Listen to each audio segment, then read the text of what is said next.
Alright, ladies and gentlemen, welcome back. Of course, this is your broadcaster, HD StarCraft, and I'm here to bring you guys another StarCraft 2 Wings of Liberty broadcast. This is going to be Game 3 between Liquid.TLO, the Blue Zerg player spawning up here at the 12 o'clock position of the map, desperately trying to get that drone on the furthest mineral patch. I have no idea why. You want to train it on the closest mineral patch? There you go, TLO. And down at the 5 o'clock position, we do have the red Protoss player. He is going to be, of course, ROG's Elfi.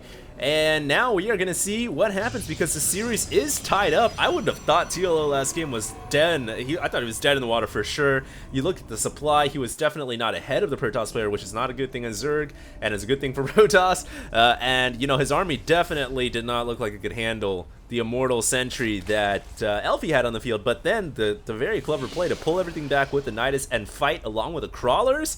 Ooh. Brilliant, brilliant. Yes. So we'll see if TLO can go ahead and do something similar to that one more time. This is Antigua Shipyard, which is an interesting map for Zerg versus Protoss. Let me tell you, this map, you have the hardest time ever as a Zerg claiming a 4th hatchery. You can get it here, but it's almost like suicidal, and you can actually get it here as well. But then what happens, same against Terran and Protoss, Medivacs and Warp Prisms are the absolute nightmare. You don't even need Warp Prisms, you can just need a pylon right here, warping down to the low ground, and hello Zealots. So that is something that I think, as a Zerg player, very hard to pull off. But one thing that does bode well for him is the middle of the map is considerably open, so he can try to go ahead and, you know, dominate the middle with a huge swarm army. When, you know, as a Protoss and Terran, you typically against Zerg want to be narrow and confined. And the last thing I guess I should mention to you guys is, of course, Antigua Shipyard has a 3rd expansion here, which is covered by rocks, and that'll be an interesting feature as well in ZVP. We'll see what happens. TLO is going for the natural, or for the, actually skip the natural. Probably saw, we didn't see it, but probably did the same exact thing that happened last time. That probe was in the way, and he was like, screw that, man, I'm going to become a hatchery somewhere else. And this drone is going to be the lucky one who gets to plant down at the prime real estate. This is a boardwalk. And no, he's not going to do it. Oh, TLO going for gas? Uh-oh. Hold your horses, ladies and gentlemen. Now, it could be just for early speed, but knowing TLO and... Oh, whoa! He cancels the gas. And now he's going to throw down the hatchery, I think, after he kills off the scouting probe. We see a little bit of mind games already coming from the little one, getting right into the head of Elfi here. Now, Elfi's got to be thinking, all right, for sure, at the minimum, you're getting gas for speed. But... where does it stop from there? Are you going to be all-inning me or something? And if that's the case, do I need extra defenses at home? Do I need to play more safe than sorry? And if he plays too safe, well, of course, TLO is going to take advantage of that because he is going full-on macro build here. The hatchery just a little delayed, but the probe is coming back in for another gander. It's coming in for a Pixie. Now, oh my goodness, will this probe actually make it up? I think it will. And unfortunately, TLO didn't have Zerglings or a Queen at the front, and now, of course, the Protoss player knows. Elfi knows now what is exactly going on. Now, he doesn't know for sure if gas was canceled for or not, but he can know at the minimum that TLO does have a 3rd hatchery, and of course he doesn't need to overinvest in the defenses as of right now.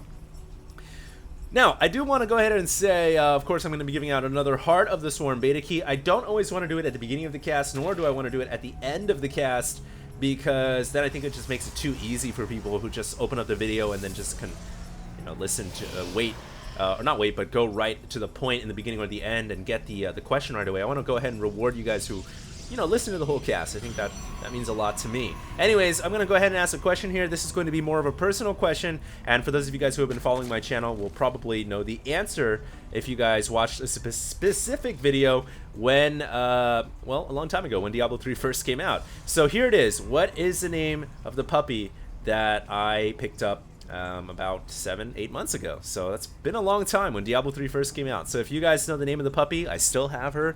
She's awesome. Answer that question down in the comments below. Be the first one to answer her name correctly, and you guys will win a Heart of the Swarm beta key. I'll email it to you, or yeah, I'll YouTube mail it to you to your account. So there it is. And if you guys didn't win, never fret. Got more keys to give away. So I know it must be disappointing. Like I said before, if you guys log in and it's like, oh damn, you know, it's not my prime time. I'm on the East Coast or something, and he's always uploading videos late at night on the Pacific time. How am I even up then? I'm sleeping. Don't worry, guys. I will try to sparse out these uploads at different times during the day so that I can catch the prime time for you guys, whether you are on the East Coast, West Coast, Europe, Asia. Oh my God, I almost killed my hand right there, moving it around. I'm pretty, I can be pretty imaginative with my hands when I talk, so I do that a lot when I'm casting. Anyways, a couple of gateways coming up here for Elfi.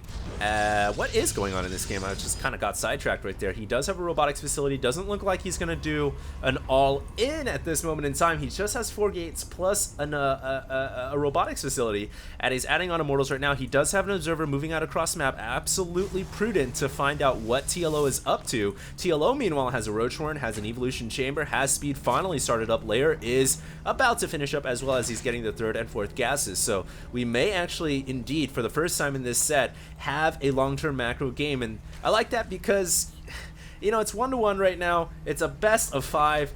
Let's see one good macro game, even though it is a Zerg versus Protoss, and even though, yes, I know we have TLO playing. But anything's possible when you have a player like TLO and a player like Elfi. Those that observer was really careful right there not to go under the stream of poo. I think Protoss are definitely extra clean. A little OCD about not getting creep on themselves. That Overseer now morphing in because TLO does see the blur of the Observer. So we will see if he'll be able to take that down or not, although the Observer is now moving out of harm's way. And it did get a good beat on what's going on inside the main base of the Zerg player. It didn't see any Spire, which is something Elfi would want to see should it be coming. He did only see a Roach Warren. And interestingly enough, no Infestation Pit right now from TLO. You'd imagine as soon as Lair would be done, you would see an Infestation Pit. I mean, Dustin Browder even said himself, the Infestors may get nerfed in the future. We'll be monitoring that situation because, let's just face it, man, they are damn good. There it is, Infestation Pit now coming up as another Observer. Actually, that's the same one, makes its way back inside. TLO is actually mobilizing some roaches down to the bottom side here. He does see the 3rd hatchery, or the 3rd nexus coming up. Hatchery, what am I saying? TLO is the one who wants to make a hatchery, man. He's got creep already coming down, the foundations being laid. One Overseer with its 8 eyes all over the place, just looking around, trying to figure out what is going on. And he only really sees just a couple of gateways. If he moves over to the natural, he would see the Robo and the Twilight. But, you know, it's a pretty standard game as of this point. TLO is going to try to make a bust through the center rocks. And look at this. He's going for the 4th at the risky location. That is interesting. We'll see if TLO is going to be able to make a hold there. Should Elfi make a counterattack with the Protoss army? Here we go. Elfi moving out, stutter stepping with his Stalkers and his Immortals, slaying a Roach right there. No contest. And Elfi also throwing up a grid of Photon Cannons behind a wall of pylons and a gateway. Very smart play so far from the Protoss player. But TLO is maxing out pretty incredibly quickly on the Roaches. Did I just say pretty incredibly quickly? I did. Not like a Stefano max Roach timing because he did delay on certain avenues and he's getting a 4th hatchery, but still, it's a scary Roach army here that TLO could look to do some damage. He does force a cancel on one of the Photon Cannons, thereby making this wall a little bit more thin. Should he decide to attack, there's a hallucinated Phoenix, excuse me, moving around the left-hand side as well. But this isn't really a threat, obviously, because it's just a hallucination. Doesn't do anything, just for scouting purposes. He's trying to look to see right now, does the Zerg have Hive on the way yet? And the answer is no. He didn't actually get to see, but as observers and viewers, we can see there is no Hive. Just still relying on Roach Infestor. I'm a little curious here why TLO doesn't have the Hive started quite yet. Usually Zerg wants to get it started. I guess it's a bit early. It's still 12 minutes and 30 seconds, but you still want to get the Hive pretty quickly here. He's actually going for Overlord speed. Okay, I thought that was Overlord drop for a second there. Protoss, in the meantime, is getting Blink. He's getting ground weapons level 3. The Zerg right now is only at what? Only at 0-0. What is going on with TLO? I don't know. Well, his supply is just absolutely ginormous, by the way, guys. Compared to the Protoss player, it is massive, but just because you're maxed out on Roaches and Zerglings does not mean that you have a good army. It's a tier 1.5 base army. It is augmented with some Infestors, but really, it's not that good of an army, even though you are maxed out on it. We'll just have to see, man. It's not even upgraded. They don't have their upgrades yet, and they're going in. Oh, the great force field's coming out, but the Infested Terrans looking to circumvent that force field. They're popping out of the exit saying, what's up? but the Immortals and Sentries here able to clear out most of the infested Terrans, although the Force Fields are now wearing down. That's going to be it for Elfi. He doesn't have any more energy for Force Fields. Does he have enough firepower to take out the forces? He does, and he aggressively blinks forward, now taking out Infestors and Roaches on the way out. TLO making an interesting decision right there. I'm not sure if that was calculated the way he really wanted it to be, because you'd think he would push when at least melee attacks level 1 finishes.